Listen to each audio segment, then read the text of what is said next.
तुम्ही कधी विचार केला आहे का मृत्यू होण्यापूर्वी किंवा मृत्यू झाल्यानंतर नक्की काय होतं?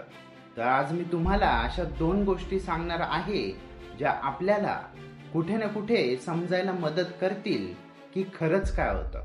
आणि या घटना खऱ्या आहेत, ज्यामध्ये पुरावे आहेत आणि फोटो सुद्धा. या गोष्टी थरारक आणि थोड्या अस्वस्थ करणाऱ्या आहेत, त्यामुळे शेवटपर्यंत थांबायला विसरू नका.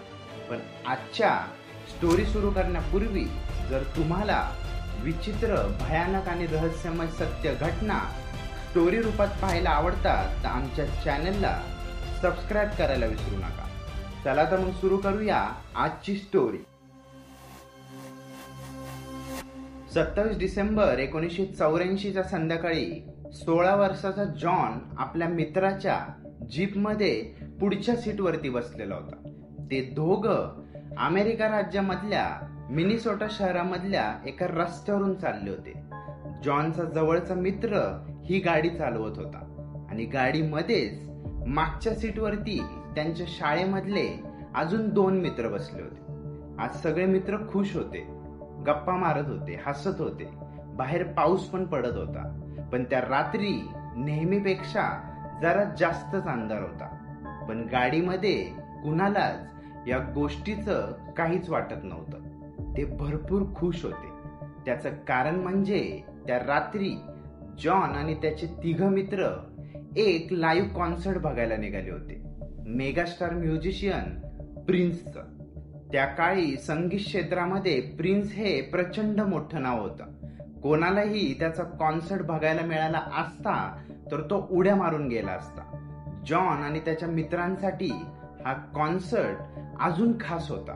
त्याचं कारण म्हणजे म्युझिशियन प्रिन्स हा त्यांच्या शहरामधलाच होता आणि त्यांनी हा कॉन्सर्ट जॉनच्या घरापासून फक्त 10 किलोमीटर अंतरावरती ठेवला होता. त्यामुळे जॉन आणि त्याच्या मित्रांना कॉन्सर्टला जाण्यासाठी सहज परवानगी मिळाली होती.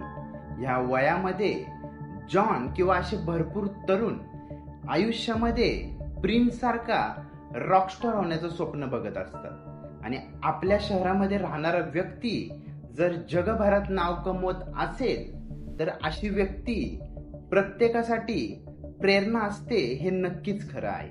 आता हे कॉन्सर्टचं ठिकाण जसं जवळ येत होतं तसे सगळेजण भरपूर एक्साइटेड झाले होते. जॉन मागे वळून आपल्या मित्रांशी याबद्दलच बोलत होता की हा कॉन्सर्ट कसा आपल्या आयुष्यामधला न विसरता येणारा क्षण होणार आहे. पण त्याच वेळी एक प्रचंड मोठा कर्कश आवाज झाला. जॉनने पटकन समोर बघितलं. त्यांची गाडी रस्ता सोडून जोरात एका झाडाच्या दिशेने चालली होती. तो जोरात ओरडला. त्याचे मित्र सुद्धा जोरात ओरडले, पण उशीर झाला होता. गाडी जोरात झाडावरती आपटली आणि सगळा अंधार झाला. थोड्या वेळानंतर त्या भागामधले पोलीस अधिकारी ब्रायन कोयल आणि त्याच्यासोबत असलेले दुसरे अधिकारी रेक अपघाताच्या ठिकाणी पोहोचले होते. त्यांना पेट्रोलिंग करताना या अपघाताबद्दल कॉल आला होता.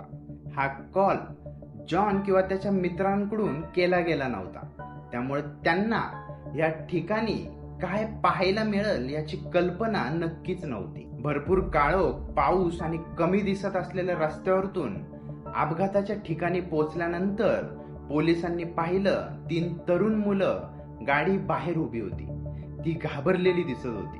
त्यांना जखमा सुद्धा झालेल्या दिसत होत्या, पण ती 3 एकंदरीत ठीक वाटत होती.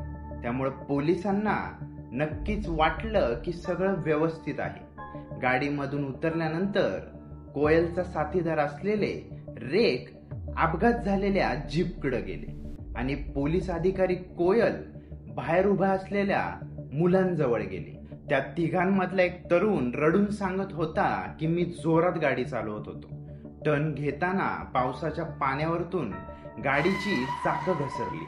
गाडीचा कंट्रोल सुटला आणि आम्ही जोरात झाडावरती आदळलो. आम्ही 3 ठीक आहोत, पण आमचा एक मित्र गाडीमध्येच आहे आणि तो अजिबात हालचाल करत नाही. कोयलने त्या मुलांना तिथंच थांबायला सांगितलं. तो रेक जवळ गेला. त्याने आत पाहिलं. जॉन जीपच्या सीटवरती अजिबात हालचाल न करता समोर झुकलेला होता. कोयलने रेकला विचारलं, चेक केलंस का? तो व्यवस्थित आहे का? रेकने कोयलकडे बघितलं आणि सांगितलं, नाही, तो मेलाय. कोयलने मोठा श्वास घेतला. तो जॉनच्या मित्रांकडे गेला आणि जॉनचा मृत्यू झाल्याची बातमी त्यांना दिली. ते 3 मित्र जागेवरती कोसळले. त्यांच्यासाठी ही घटना विश्वास ठेवण्या पलीकडची होती. कोयलने त्यांच्यासाठी रुग्णवाहिका बोलवली.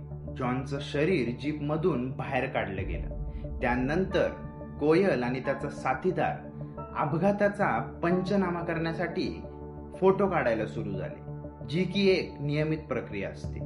आता या दुःखद घटनेनंतर काही दिवस निघून गेले, पण साधारण 1 आठवड्यानंतर जेव्हा त्यांनी या अपघाताच्या ठिकाणाच्या फोटोची तपासणी केली, तेव्हा त्यामधला एक फोटो पाहून कोयल हादरून गेला होता. एक फोटो इतका विचित्र होता की तो फक्त त्या शहरामध्ये नाही तर संपूर्ण अमेरिकेमधल्या वृत्तपत्रांमध्ये झळकला. आजही 30 वर्षाहून अधिक काळानंतर लोक त्या फोटोबद्दल बोलतात.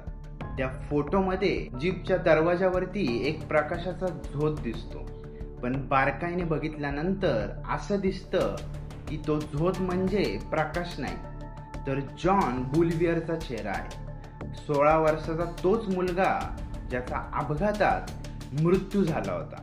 आणि त्या क्षणी जणू त्याचा आत्मा जोरात किंचाळून हे जग सोडून चालला होता. 1974चा उन्हाळा होता. 60 वर्षाचे डॉक्टर जुलियन केरचेक न्यूयॉर्कमध्ये त्यांच्या घराच्या मागच्या बागेत असलेल्या छोट्या पुला शेजारी बसले होते. तो दिवस डॉक्टर केरचेक यांच्यासाठी खूप शांत आणि सुंदर दिवस होता. त्याचं कारण म्हणजे ते एका मोठ्या हॉस्पिटलमध्ये सर्जन म्हणून काम करत होते. त्यामुळे त्यांना असा मोकळा वेळ मिळणं दुर्मिळ होतं. त्यांनी डोळे मिटले आणि थोडं रिलॅक्स व्हायचा प्रयत्न करायला सुरू केलं. त्याच वेळी त्यांना जवळच्या झुडपात काहीतरी हल्ल्याचा आवाज आला. सुरुवातीला त्यांनी विचार केला, कदाचित एखादी खारुताई किंवा पक्षी असेल, म्हणून त्यांनी डोळे उघडलेच नाही. पण तो आवाज थांबत नव्हता. मग त्यांनी नक्की काय आहे हे उठून पाहायचं ठरवलं. ती झुडपं जवळपास 20 फूट अंतरावरती होती, म्हणून ते उठले आणि तिकडं चालायला लागले. पण तेव्हा त्यांनी जे पाहिलं त्यामुळे ते जरा बिथरले. त्या झुडपांमध्ये कुणीतरी उभं होतं, एक माणूस. पण हा माणूस सामान्य नव्हता. त्याने काळ्या रंगाचं लांब कापड घातलं होतं.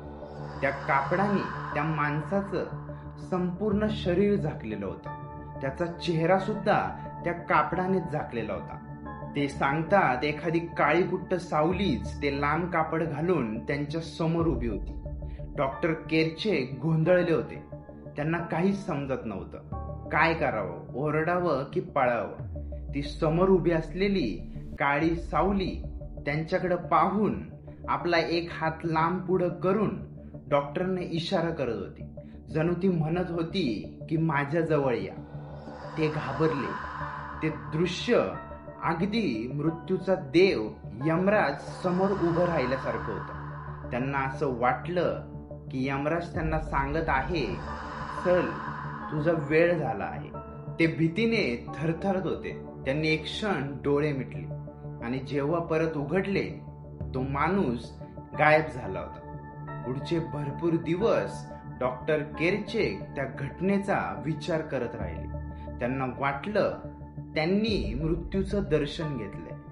डॉक्टर केरचेक हे सर्जन होते, विज्ञानावरती विश्वास ठेवणारे.